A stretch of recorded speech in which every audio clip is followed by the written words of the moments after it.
2026 தமிழ்நாடு சட்டமன்ற தேர்தலில் 234 தொகுதியிலையும் போட்டிட்டு இருந்த நாம் தமிழ் கட்சி 234 தொகுதியிலையும் தோற்றுருந்தாங்க. 234 தொகுதியிலையும் கட்டுத்தொகையை இழந்திருந்தாங்க.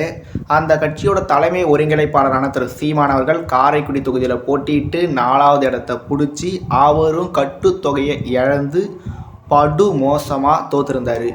இந்த தேர்தலில் தோற்ற பிறகு திரு சீமான் அவர்கள் மே 18ஆம் தேதி இனப்படுகொலையினால் தமிழ் பேரின் எழுச்சி பொதுக்கூட்டத்தில் வீழ்வதல்ல தோல்வி, வீழ்ந்தே கிடப்பதுதான் தோல்வி அப்படின்றத மையமாக வச்சுக்கிட்டு பேசி, நாங்கள் வெறுமனே தோற்றுருந்தாலும் எங்களோட வெற்றியை நீங்கள் தள்ளி போடலாம், ஆனால் தடுத்து நிறுத்த முடியாது அப்படின்றத சொல்லியிருந்தார். மாண்புமிகு தமிழ்நாடு முதலமைச்சர் திரு ச. ஜோசப் விஜய் அவர்கள் திருச்சி கிழக்கு மற்றும் பெரம்பூர்னு சொல்லி 2 சட்டமன்ற தொகுதியில் போட்டிட்டு 2 சட்டமன்ற தொகுதியிலுமே ஜெயிச்சிருந்ததுனால அவர் திருச்சி கிழக்கு தொகுதியை ராஜினாமா பண்ணியிருந்தார். அதிமுகவை சேர்ந்த 6 சட்டமன்ற உறுப்பினர்கள் தங்களோட சட்டமன்ற உறுப்பினர் பதவியை ராஜினாமா பண்ணிட்டு வந்து தாவேக்காவில் இணைஞ்சதுனால இப்போ தமிழ்நாட்டில் மொத்தமாக 7 சட்டமன்ற தொகுதிகள் காலியாக இருக்குது. இந்த 7 சட்டமன்ற தொகுதிக்கு இடைத்தேர்தல் வரும்போது திரு சீமான் அவர்கள் திமுகவோட ஆதரவு பெற்று, திரு சீமான் அவர்கள் அதிமுகவோட அன்பை பெற்று, திரு சீமான் அவர்கள் பாஜகவோட பண்பை பெற்றுன்னு சொல்லி திரு சீமான் அவர்கள் பொது வேட்பாளர் ஆக போகிறாரு அப்படின்றத மையமாக வச்சுக்கிட்டு ஒரு வாரம் 1 மாதம் சொல்லி ஒரு பெரிய கதையை பல பேர் கட்டவிழ்த்து விட்டு இருந்தாங்க. நாம் தமிழர் கட்சியோட தலைமை ஒருங்கிணைப்பாளர் திரு சீமான் அவர்கள் எதனால் பொது வேட்பாளர் ஆகக்கூடாது, எதனால் பொது வேட்பாளர் ஆக மாட்டார், ஒருவேளை திரு சீமான் அவர்கள் பொது வேட்பாளர் ஆகிட்டா என்ன ஆகும்னு சொல்லி இதை பற்றிலாம் நாம் இதுக்கு முன்னாடி காணொலிகளில் பேசியிருக்கோம்.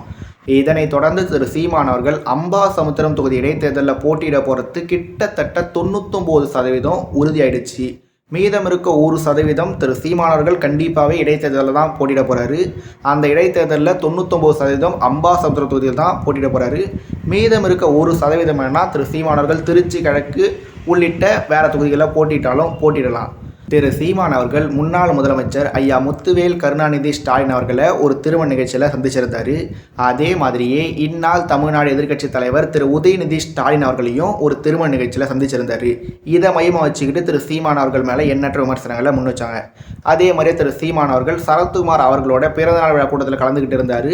அதை மையமாக வச்சுக்கிட்டும் திரு சீமான் அவர்கள் மேலே எண்ணற்ற விமர்சனங்களை முன் வச்சுருந்தாங்க. இந்த மாதிரி திரு சீமான் அவர்கள் பொது வேட்பாளர், திரு சீமான் அவர்கள் திமுகவோட நட்பில் இருக்கார், திரு சீமான் அவர்கள் பாஜகவோட நட்பில் இருக்கார், திரு சீமான் அவர்கள் அதிமுகவோட அன்பை பெற்றுட்ருக்காருன்னு சொல்லி திரு சீமான் அவர்களை நோக்கி எண்ணற்ற விமர்சனங்கள் ஒன்றன் பின் ஒன்றாக வந்துகிட்டே இருக்கும்போது இப்போ வந்திருக்க அடுத்த விமர்சனம் என்னென்னா, திரு சீமான் அவர்கள் தனித்து போட்டியிட போகிறேன் அப்படின்ற கொள்கையிலிருந்து விலகி இந்த 7 தொகுதி இடைத்தேர்தல் வரும்போது திரு சீமான் அவர்கள் அம்பாசமுத்திரம் தொகுதியில் போட்டியிட போகிறாரு. அதே மாதிரியே வேல்முருகன் அவர்கள் ஒரு தொகுதியில் போட்டிடுவார், கிருஷ்ணசாமி அவர்கள் ஒரு தொகுதியில் போட்டிடுவார், தனியரசு அவர்கள் ஒரு தொகுதியில் போட்டியிட போகிறாரு. 2016 தமிழ்நாடு சட்டமன்ற தேர்தலின் போது மதிமுக, 2 கம்யூனிஸ்ட், தேமுதிக, பிசிக இந்த மாதிரியான கட்சிகள்லாம் ஒன்று சேர்ந்து மக்கள் நல கூட்டணி அப்படின்னு சொல்லி ஒரு கூட்டணி அமைச்சாங்க இல்லையா? அதே மாதிரியே நாம் தமிழ் கட்சி, புதிய தமிழகம் கட்சி, தமிழக வாழ்வுரிமை கட்சின்னு சொல்லி இந்த மாதிரி எல்லா கட்சிகளும் ஒன்று சேர்ந்து ஒரு கூட்டணி அமைக்க போகிறாங்க. 7 தொகுதி இடைத்தேர்தலில் போட்டியிட போகிறாங்க. திரு சீமான் அவர்கள் தனித்து போட்டி அப்படின்ற இதிலிருந்து விலகி வந்து கூட்டணி அப்படின்ற முடிவுக்கு வந்துட்டார். திரு சீமான் அவர்கள் 2010 கட்சி ஆரம்பிக்கும் போது என்ன சொன்னார்? தேசிய கட்சிகளோட கூட்டணி இல்லை, திராவிட கட்சிகளோட கூட்டணி இல்லைன்னு சொல்லி சொன்னார். ஆனால் இந்த மாதிரி சின்ன சின்ன கட்சிகளோட கூட்டணி வைக்க மாட்டேன்னு சொல்லி திரு சீமான் அவர்கள் எப்போவாது சொல்லியிருக்காரா? போன குட்டி வெளியே வந்துடுச்சு பார்த்தீங்களா? ஜாதி பார்த்து போடுற ஓட்டு எனக்கு தீட்டு, உன் மதம் உன்னோடது வழிபடு, என் மதம் என்னோடது வழிவிடுன்னு சொல்லி திரு சீமான் அவர்கள் சொன்னதெல்லாம் சும்மா உடான்ஸுங்க. பார்த்தீங்களா? புதிய தமிழக கட்சியோட கூட்டணி வைக்க போகிறாரு. அதுக்கு என்ன காரணம்? ஒரு ஜாதிய பார்வை. அதே மாதிரியே தனியரசு அவர்களோட கூட்டணி வைக்க போகிறாரு. அதுக்கு என்ன காரணம்? அதுக்கும் ஒரு ஜாதிய பார்வை தான் காரணம். அதே மாதிரியே வேல்முருகன் அவர்களோட திரு சீமான் அவர்கள் கை கோர்க்க போகிறாருங்க.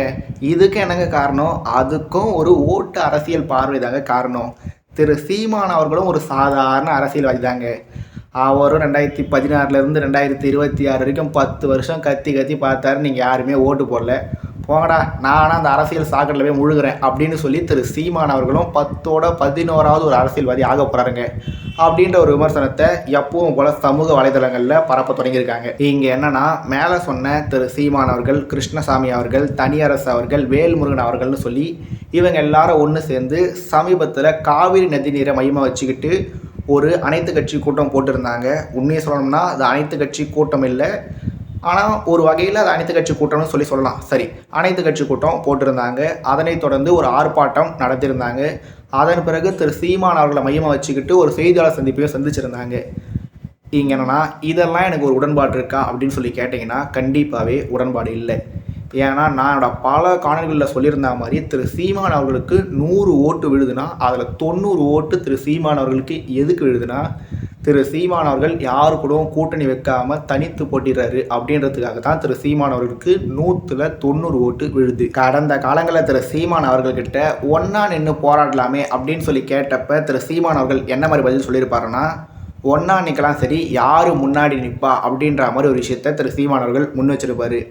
ஆனால் இப்படி முன் வச்ச திரு சீமான் அவர்கள் தான் 2026 தமிழ்நாடு சட்டமன்ற தேர்தலுக்கு பிறகு முன்னாடி ஒருத்தர் நிற்கணும் சரிதான், ஆனால் இப்போ நாம் எல்லாரும் ஒன்றா சேர்ந்து நின்னா தான் இந்த பிரச்சனைகளுக்கு ஒரு தீர்வு காண முடியும் அப்படின்றத மையமாக வச்சுக்கிட்டு முன்னாடியே சொன்ன மாதிரி அனைத்து கட்சி கூட்டம், ஒரு ஆர்ப்பாட்டம், இந்த மேகமலை தொடர்பான விஷயங்களை மையமாக வச்சுக்கிட்டு ஒரு செய்தியாளர் சந்திப்புன்னு சொல்லி திரு சீமான் அவர்கள் மேலே சொன்ன அரசியல் தலைவர்களோட தொடர்ச்சியாக ஒரு வகையான செயல்பாட்டில் ஈடுபட்டு வர்றாரு. இது எல்லாமே போராட்டம் ரீதியான செயல்பாடுகள். இதுலேயுமே கூட திரு சீமான் அவர்கள் ஈடுபட்டிருக்க வேணாம். ஏன்னா மேலே சொன்ன எல்லா கட்சிகளும் என்னென்ன கட்சி, கிருஷ்ணசாமி அவர்கள் அதிமுகவோட கூட்டணி வச்சிருக்காரு, தனியரசு அவர்கள் அதிமுகவோட கூட்டணி வச்சிருக்காரு, வேல்முருகன் அவர்கள் திமுகவோட கூட்டணி வச்சிருந்திருக்காருன்னு சொல்லி இவங்க எல்லாருமே ஒன்று திமுகவோட கூட்டணி வச்சிருப்பாங்க, இல்லை அதிமுகவோட கூட்டணி வச்சிருந்த கட்சிகளாக இருக்கிறதுனால திரு சீமான் அவர்கள் இவங்களோட சேர்ந்து போராடுறதை விட திரு சீமான் அவர்கள் நாம் தமிழ் கட்சி அப்படின்ற ஒற்றை அமைப்பாக போராடினாலே இன்னும் கூட நல்லா இருந்திருக்குன்றது தனிப்பட்ட கருத்து.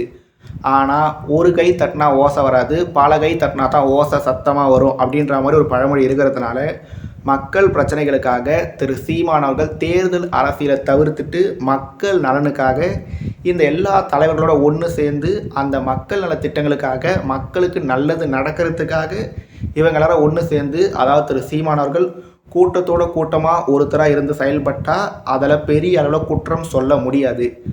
ஆனால் முன்னாடியே குறிப்பிட்ட அந்த செய்தியாளர்கள் சந்திப்பில் திரு சீமான் அவர்கள் பேசி முடிச்சுட்டு எழுந்து போன பிறகு நடு இருக்கையில் கிருஷ்ணசாமி அவர்கள் கொஞ்ச நேரம் உட்காந்து பேசுவார். அதன் பிறகு வேல்முருகன் அவர்கள் நடு இருக்கையில் உட்காருவார். அவர் கொஞ்சம் ஒரு சில கருத்துக்களை முன்வைப்பார். அதனைத் தொடர்ந்து தனியரசு அவர்கள் பேசுவார்னு சொல்லி நல்ல வேலையாக திரு சீமான் அவர்கள் தொடக்கத்திலேயே பேசி முடிச்சுட்டு கிளம்பிட்டு போயிருந்தார். ஒரு வேளை திரு சீமான் அவர்கள் இருந்து இந்த மாதிரி தலைவர் மாற்றி தலைவர் மியூசிக்கல் சேர் விளையாடி இருந்தாங்கன்னா அந்த விஷயத்தில் என்னால் சுத்தமாக பார்த்தே இருக்க முடியாது. ஆனால் கிருஷ்ணசாமி, வேல்முருகன், தனியரசன் சொல்லி இவங்களோட திரு சீமான் அவர்கள் இணைஞ்சு செயல்படுறதுல எனக்கு சுத்தமாக உடன்பாடு இல்லைனாலுமே மக்கள் நலனுக்காக இவங்க இணைஞ்சு செயல்பட்டால் அதை நான் ஒரு குற்றமாவோ குறையாவோ சொல்ல மாட்டேன்.